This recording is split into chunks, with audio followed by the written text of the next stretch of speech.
Afghans don't like traitors who ran. I believe I've got an unverified video, which is apparently Amrullah Saleh in the Panjshir Valley claiming that he's going to set up a resistance. Now, I've been trying to get it verified. I'm not able to verify it, but if it turns out he was the only man with any kind of guts in that entire government, the rest of them were all sold out, thoroughly corrupt, because these were socialites.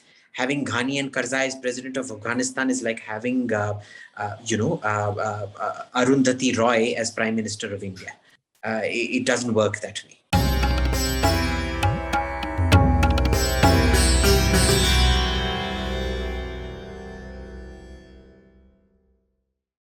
Namaste everyone. Welcome to Citti Media. My name is Citti. We've all witnessed the horrifying incidents and scenes coming from Kabul as the Taliban has successfully taken over Afghanistan under the last 24 hours. To discuss this with us today is a very well-known face on Citti Media and is a senior fellow at the Institute of Peace and Conflict Studies, Abhijit Iyer-Mitra. Abhijit ji, thank you so much for joining us. Thank you for having me on. Abhijit ji, I just want to ask you how you are, because we are living through a pandemic and it's been horrifying everywhere. So we just want to make sure that you're safe. People cope.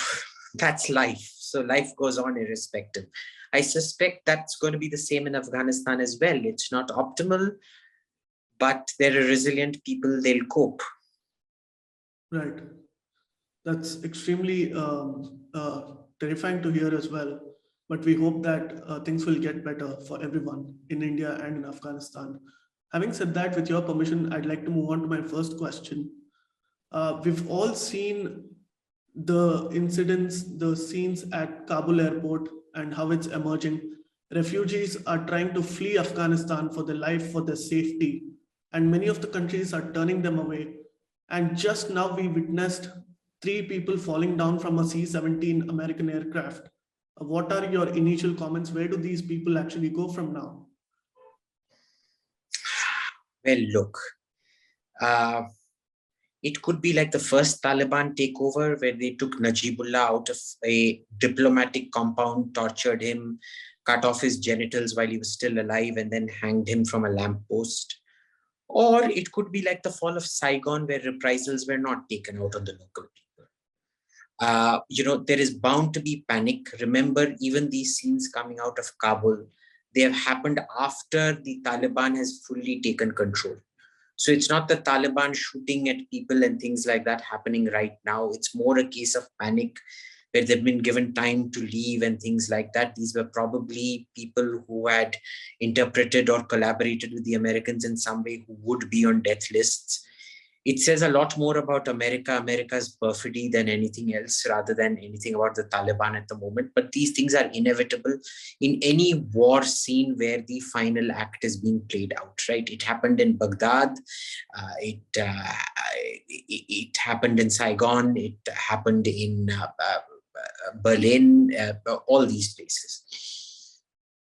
Now, what happens from here is the big question, right? What can we expect? Well, I have to say I'm quite surprised, pleasantly, that the Taliban haven't really been as nasty as they were the last time round. It was kind of expected. The problem here was that nobody expected the speed of the collapse. Right. A lot of us believed the collapse was imminent, but not with this rapidity. I've been talking to my contacts in Islamabad. I've been talking to the people in Afghanistan for a very long time. They don't, none of them predicted this. Even the Pakistanis did not predict this, because if you look at any of the satellite imagery that we've been looking at, there was no immediate increase in assistance that Pakistan provided with these people for the victories to be so rapid. The second thing that is very curious is that you actually look at the material losses of the Afghan army on the ground, in terms of tanks destroyed, armored personnel carriers destroyed, howitzers or cannons destroyed. It's almost non-existent. Right. It's basically that the Afghan army didn't fight. It almost seems to have been coordinated laying down of arms by the Afghans, by the Afghan army, across the border. So I'm not even sure it's a morale collapse, because when a morale collapse happens, it happens on one front. It doesn't happen across the entire front that is spread over, 5-6 different cities, all separated by hundreds of kilometers of roads and things like that. So it was a coordinated, collapse, quote unquote. Well, I mean, if you want to call it collapse, because it's more like a negotiated deal where the government said we'll pretend to fight, but we won't actually fight. And then they all took planes and ran away. It turns out Ghani went off to Tajikistan, where his flight was denied landing. Then he shifted to Oman. And now we hear that the rat is going back to America, where he came from. Right. So because we had a couple of experts on our channel, and if you actually follow the Twitter conversation that was going around in the last 2 days, a lot of people said that there is a possibility that the entire process could have been coordinated, especially because of the timing of President Ghani's resignation and his imminent fleeing. Having said that, what are your comments on how the political future of Afghanistan will be, especially since the Taliban have almost taken over power in Kabul? And not almost, they've taken over power. It's finished. I mean, there's nothing left to do. This is the Reichstag moment, where the Soviet troops hoist the banner of victory atop the Reichstag in 1945. It's already happened. It happened last evening when Mullah Baradar entered the presidential palace. So that's pretty much done. What is left to do now is to see only where the Taliban proceeds. Because all these people that abandoned and ran, they are now irrelevant in the scheme of things. Afghans don't like traitors who ran. I believe I've got an unverified video, which is apparently Amrullah Saleh in the Panjshir Valley claiming that he's going to set up a resistance. Now, I've been trying to get it verified. I'm not able to verify it. But if it turns out he was the only man with any kind of guts in that entire government, the rest of them were all sold out. Thoroughly corrupt, because these were socialites. Having Ghani and Karzai as president of Afghanistan is like having, Arundhati Roy as Prime Minister of India. It doesn't work that way. So let's see. So far, I've not seen any reason to get particularly worried by the Taliban. But then remember, I've also spoken to a lot of Taliban, and my assessment of it is colored by my personal interactions with them. The leadership could have a very different assessment or plan than the local level commanders I met. Right. Abhijit ji, what does this mean for India now? Look, I don't know what it means for India. There's lots of opportunities and there's lots of dangers. The first danger is Kashmir. Because you remember the Kashmir insurgency started off the moment the Soviets withdrew in 1989. All the extra troops, jihadis that Pakistan had assembled, were immediately transferred to Kashmir for the Second Front War. Excuse me. Now, there are very interesting prospects in Afghanistan. On one hand, Pakistan wants control of Afghanistan. On the other hand, unlike the previous Taliban, which was united and too independent for Pakistan's liking, in order to be able to control these guys, there are now 3 different Talibans, right? Quetta, Shura, Haqqani Network. I keep forgetting the name of the third faction now. But anyway, so there are 3 factions out there. We don't know what their inter-factional relationship is. It was fine when they were all fighting the Kabul government. But now that they've won, that is when internal friction starts setting in. Now, here's the issue. If you have a strong government in Afghanistan, it will, by its very nature, because of the issues around the Durand Line, it will automatically turn anti-Pakistan, the same way Mujahideen. Remember, Ahmad Shah Massoud, Rabbani, all of them, they hated India because they felt India was supporting the Soviet Union. Within 1 or 2 years of taking power, they turned on Pakistan and India became their best friend. So what happens out here is, if it is a united government, and remember, they have taken over Afghanistan without any help from Pakistan in the final push. Pakistan did not provide them with tanks or anything like that. My friends in Islamabad are stunned because they hope to extract, they were hoping this thing would continue for a while and they would have some cards to play. It seems the Taliban has pulled a fast one on their ISI handlers as well.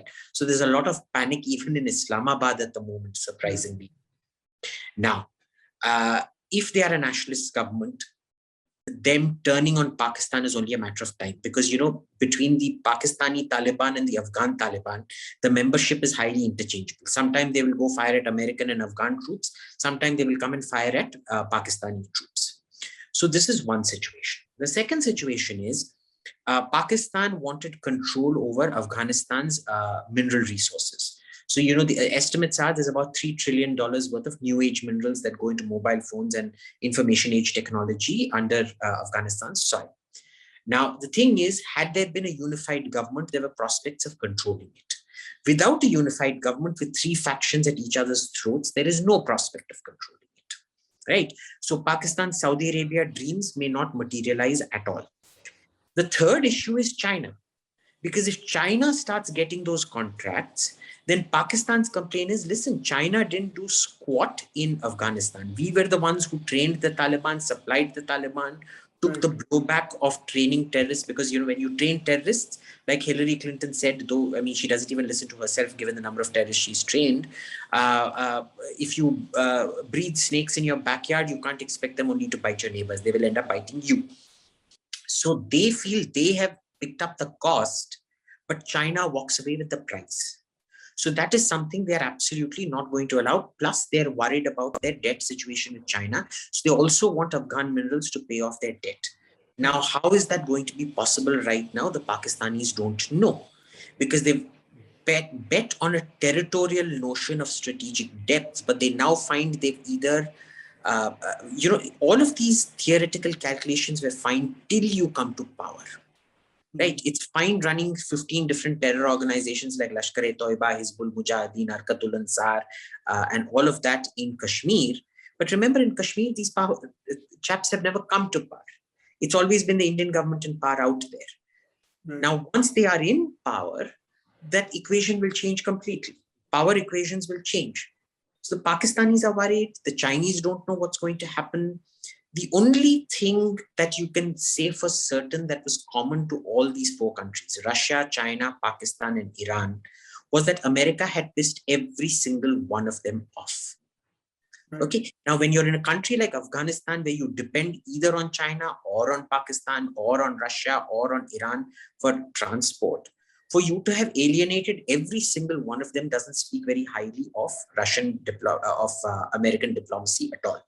That for the sake of a country like Georgia, or for the sake of a country like Ukraine, you're willing to sell your interests of your own troops, the lives of your own troops down the drain in Afghanistan.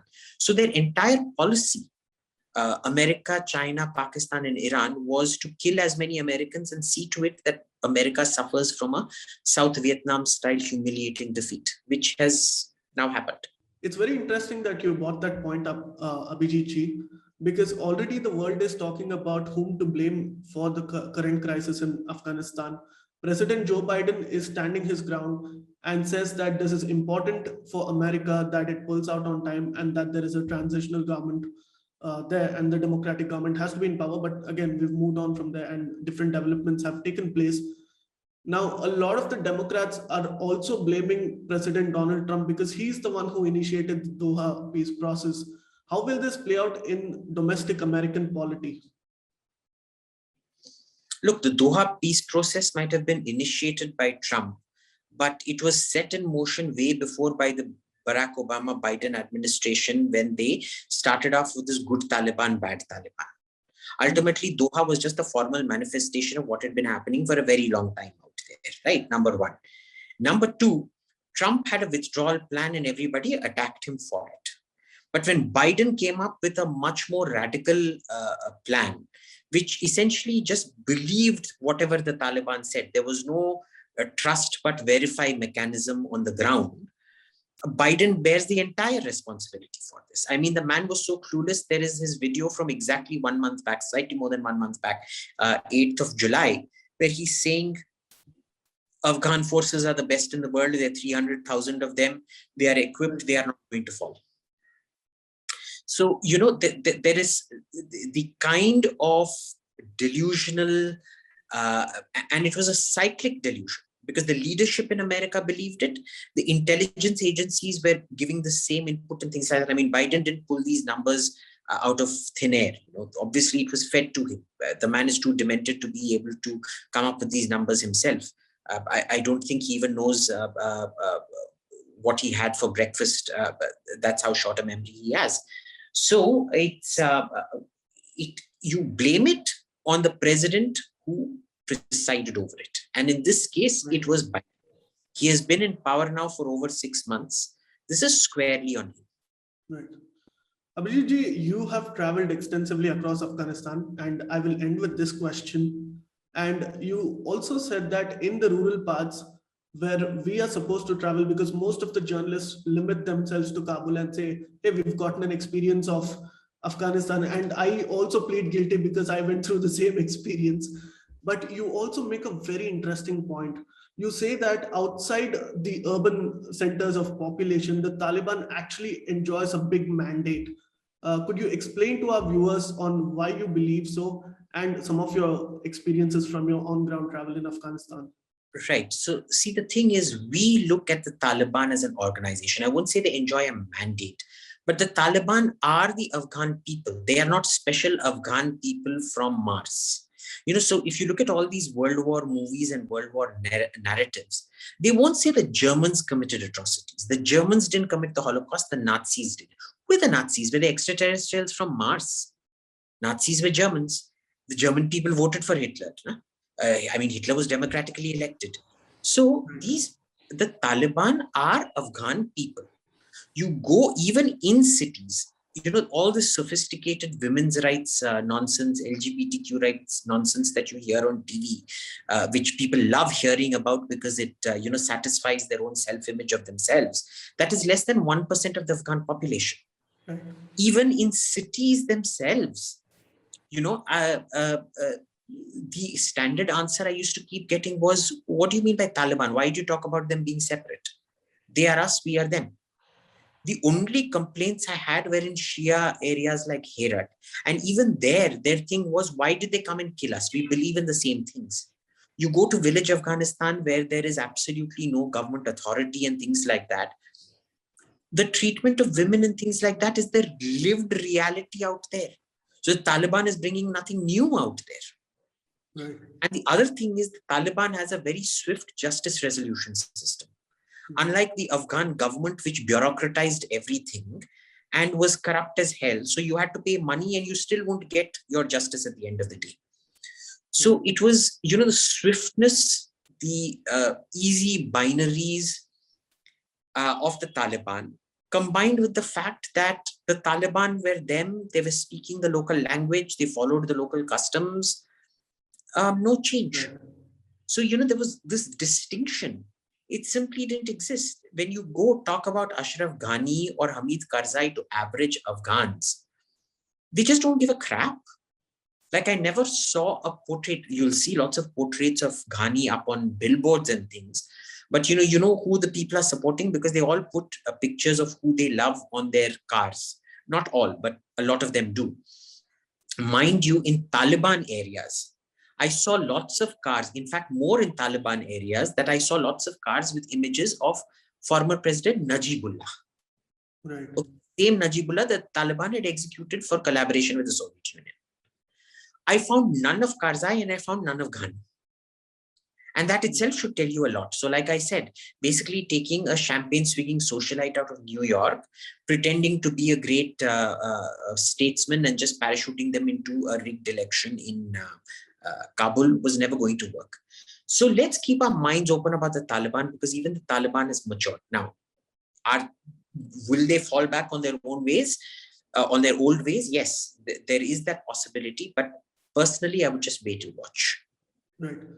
Thank you so much, Abhijit ji, for those very interesting views. As the world awaits more updates from Afghanistan, even in Citti Media, we will try to cover Afghanistan as much as possible to get you an unbiased analysis of what is happening around the world. Abhijit ji, thank you so much. You could join us at a very short invite. Dhanyavad ji. Thank you, Shannon. Take care. So bye. And to all those viewing our channel, please do subscribe. We are present across all social media platforms. Namaskar. Please remember to subscribe to us and switch on the notifications for this channel. For our other social media links, more content, and to support our work, please visit citti.net. Dhanyavad. Namaskar.